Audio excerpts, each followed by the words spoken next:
Hey guys, here with the 2023 Toyota Prius Prime, and I'm doing a demo, full highway demo of adaptive cruise control, right? So I've invoked it. You can see the speed is set, and basically my foot is completely, I don't know if you can see it, my foot is completely off the pedals. I'm not touching the pedals at all, and I'm letting the adaptive cruise control on the car do the work.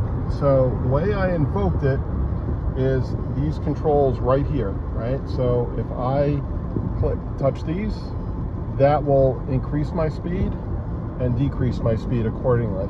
I could also choose to cancel it, but right now I'm letting the car, the adaptive cruise control drive, right? So it's actually pretty cool, because what it's doing is, as I'm in traffic, it is adjusting, it is sensing the traffic ahead and gauging my speed accordingly to make sure that I don't have a collision.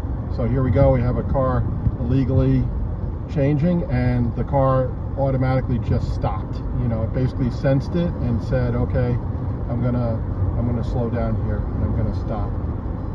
So yeah, just wanted to show you guys how the adaptive cruise control adjusts. Like I said, I showed another video, I had another video where I went into it, setting it, but it was more on sort of like local highway driving. This is on the expressway, so you can kind of see as we're in the HOV lane, and it's a pretty good gauge because you're actually seeing how the car adjusts speed.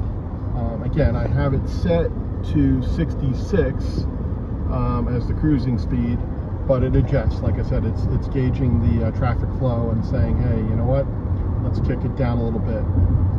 All right, so yeah, so that's adaptive cruise control, guys. So basically, like I said, you can kick it off. All you have to do, if you step on the brake, wanted to say, if it comes to a complete stop, the car, to reactivate it, will prompt you to step on the gas and the accelerator to re-invoke adaptive cruise control. But anyway, that's a little in-depth view and an actual live view of adaptive cruise control. Like, comment, subscribe, and thank you again, guys, for watching.